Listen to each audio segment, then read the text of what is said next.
40 दिन आदमी जमात में बुला कर ले जाते हैं, ईमान बोलने करा देते हैं, ईमान सुनने कराते हैं, ईमान करने कराते हैं, तो आदमी की हालत क्या होने लगती है, दीनी बन जाती है। अगर LKG से बच्चा शुरू करके 10th स्टैंडर्ड तक मुसलसल कुफ्र सुने, कुफ्र बोले, कुफ्र देखे, कुफ्र करे, तुम्हारा बच्चा ईमान में बाकी रह जाएगा क्या कहते हो? बेंगलुरु में मेरा एक स्कूल है, मैंने 3 जनवरी को अंबेडकर हॉल में मैंने अपना एनुअल डे किया।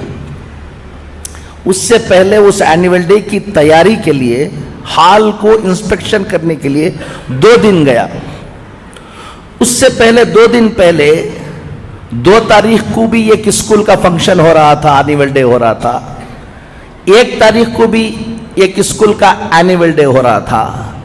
मैं देखने के लिए अंदर गया, 90% मुसलमान बच्चे बुर्का ओढ़कर ऑडियंस अपने बच्चों को देखने के लिए आए हैं, और वहां पर पूजा कर रहे हैं बच्चे, और हमारे पेरेंट तालियां मार रहे हैं। वो स्कूल वाले करा रहे हैं, वो उसको बात छोड़ दो, स्कूल भी मुसलमानों की स्कूल है। स्कूल भी किसकी है? मुसलमानों की स्कूल है। और ऑडियंस ऐसा लग रहा था कि जुमा हो रहा है वहां पर।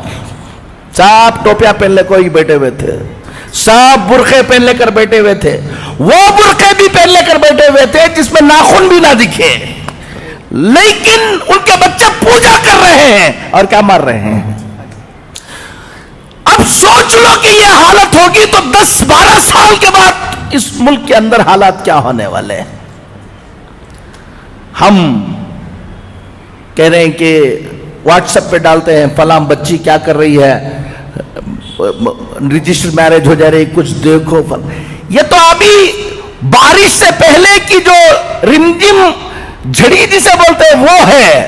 12 साल के बाद अभी ये सिलेबस पूरा ये होने के बाद जो तुम्हारे मोहल्लों में, तुम्हारे घरों में होगा, तुम अंदाजा नहीं लगा पाओगे। एक बात आप सबको मैं बताता हूं, आज 2 बातें आपको बताकर जाऊंगा।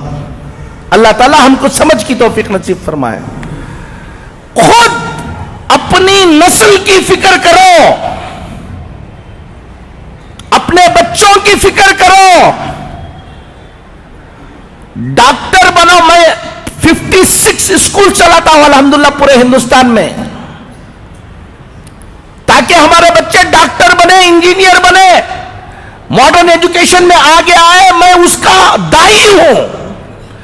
मैं कह रहा हूं आपको, सिर्फ डॉक्टर, सिर्फ इंजीनियर ये तुम्हारी फिक्र है तो याद रख लेना, डॉक्टर तो उन्हें बन जाएगा, ईमान में बाकी नहीं रहेगा, खून के आंसू रोना पड़ेगा। वो इंजीनियर तो बन जाएगा। एक बच्ची एक गैर मुस्लिम के पीछे भाग गई। वो लोग पूरे मिलकर मेरे पास आए और आकर कहने लगे कि मौलाना हम फला हैं, फला हैं। रो रहे थे, दुख से बिलबिला रहे थे। हमारी बच्ची गैर मुस्लिम के साथ शादी कर ले रही है, क्या करना, कोई हल बताइए आप। और मैंने कहा कि कौन सी स्कूल में पढ़ाया है तुमने? तो स्कूल बताया उन्होंने, वो स्कूल जहां कुफ्र ही कुफ्र है। अब वो जोश में आकर उनके बाप ने मुझसे कहा, हजरत मेरा बस चल जाए तो मेरी बच्ची को मैं कत्ल कर दूं। मैंने उससे कहा, तेरा बस चल नहीं रहा इसलिए कत्ल नहीं कर रहे, तेरा बस चला तो तुम उसको कत्ल कर देते हो बोल रहे हो। मैं एक बात बताऊं तुमको, मेरा बस चलता तो तुमको कत्ल कर देता था मैं। वो बच्ची की गलती नहीं है। अगर आज से 10 साल पहले, 12 साल पहले, 15 साल पहले अगर तुमको आकर मैं कहता उस स्कूल में, जिस स्कूल में जा रहे हो उसका जहन ये बनने वाला है, तुम ख्याल करो कि ऐसी स्कूल में दाखिला करो जहां उसका क्या रहे, ईमान बाकी रहे, तो तुम मौलाना को कहते कि मौलाना आप बैकवर्ड हैं। तुम बहुत फॉरवर्ड बन रहे थे ना, ले लो। आपको बता रहा हूं, दीनदार घरों के बच्चे ईमान में बाकी रहना। अलीगढ़ गया था मैं, حضرت مولانا حکیم کلیمالدین صاحب دامت برکاتہم اللہ ان کی عمر کو دراز فرمائے، وہاں گیا، وہاں بیٹھا ہوا تھا، ایک صاحب آئے بڑے دیندار، کہا کہ حضرت آپ کو یہاں سے جانے کے وقت ایک آدھا گھنٹے کے لیے ہمارے گھر آنا ہے۔ کہا کیا بات ہے؟ ایک لڑکی غیر مسلم ہو گئی ہے، بہت دن، وہ جا کے دوسرے سے کیا ہو گئی ہے، شادی ہو گئی، بہت دنوں کے بعد سمجھانے کے بعد 2 سال کے بعد اس کو بلا کے لے کر آئے، آپ کی زبان سے کچھ بول دیں گے تو انشاءاللہ۔ ہمارے گھر میں ہمیشہ اجتماع ہوتا ہے، سب ہوتا ہے، اس بچی کو بلا کے لے آئے۔ میں سمجھا ہمیشہ گھر میں اجتماع ہوتا ہے، سب ہوتا ہے، تو کسی اور کی بچی ہوگی، بلا کے لے آئے ہوں گے۔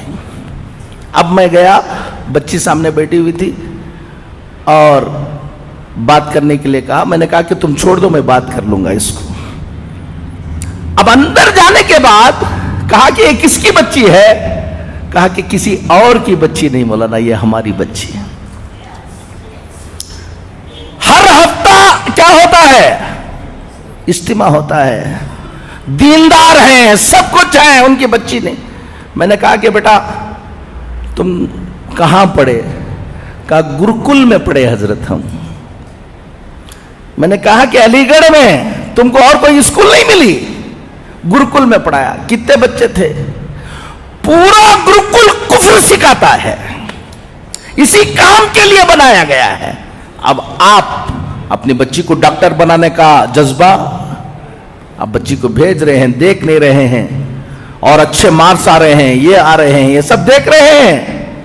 میں نے کہا کتنی اور مسلمان بچیاں تھیں وہاں پر؟ کہا کہ ہم لوگ ایک 6-7 بچیاں تھیں۔ کیا کیا پروگرام ہوتے تھے، کیا کیا، اب پورا بتایا۔ میں نے ان کو بلا کر بتایا، ہفتے میں 1 مرتبہ تم گھر میں بٹھا کر اس بچی کو اجتماع سنا رہے تھے، اور صبح کو اٹھے تو شام تک وہ کفر سنا رہے تھے۔ تمہارے کفر، اس کفر کا اثر ہوگا یا تمہاری تعلیم کا اثر ہوگا؟ ایک بات ذمہ داروں کو کہتا ہوں، اپنے اپنے علاقے کے اندر ٹیوشن سینٹر شروع کرو۔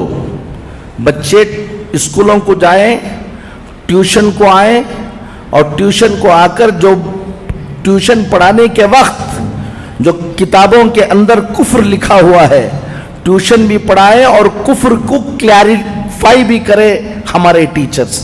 اس سے بچوں کے ایمان کی حفاظت ہوگی۔ دوسری، مکتب کے نظام کو کیا کرو؟ مضبوط کرو۔ پہلے واجب تھا تو اب فرض ہے۔ اگر کوئی گھمنڈ کر کے میرا بچہ میں فلان جگہ پڑھا لوں گا، فلان جگہ پڑھاؤں گا، مکتب کو نہیں بھیجے گا، 15-20 سال کے بعد خون کے آنسو رونے کے علاوہ کچھ نہیں رہے گا، یاد رکھ لینا۔ ایک بات تو سب سے اہم اس وقت یہ ہے کہ اپنے بچوں کے ایمان کی حفاظت کی فکریں کرو، محنتیں کرو۔ ٹائم کم ہے، سوچیں گے نہیں۔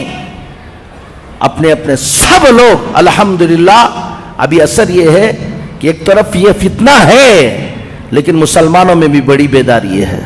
ہم پورے ہندوستان میں جاتے ہیں، ہر مسلمان چاہتا ہے کہ کچھ نہ کچھ ہم دین کے لیے کریں۔ خاموشی کے ساتھ کام کرنے والوں کی ایک بڑی تعداد ابھی پیدا ہو گئی، جو کیا کر رہے ہیں؟ کام کر رہے ہیں۔ آپ کو بھی، نوجوانوں کو کہتا ہوں، سب کو کہتا ہوں، اپنا وقت اور اپنا پیسہ، اپنی دولت، تھوڑا سا پیٹ پر پتھر باندھ لو، لیکن اپنی اس آنے والی نسل کی حفاظت کی محنت میں لگاؤ۔ ہمارے بچے جو بڑے بچے ہیں، نوجوان بچے ہیں، کالجوں میں پڑھ رہے ہیں، یہ کر رہے ہیں، ہر دن 1-2-2.5 گھنٹہ دو شام کا وقت کہ بچوں کو جمع کر کے ٹیوشن تم چلاؤ، چلا کر ان کو اچھا پڑھاؤ اور کفر شرک کی پہچان ان کو بناؤ۔ اگر تم 1-2 گھنٹے اپنے ان ملت کی حفاظت کے لیے نہیں دے سکتے تو کہیں چائے پی لے کر قوم کی حالت پر گفتگو کرنے کا تم کو کوئی حق نہیں ہے۔ تیار بیٹھو تباہی و بربادی کے لیے۔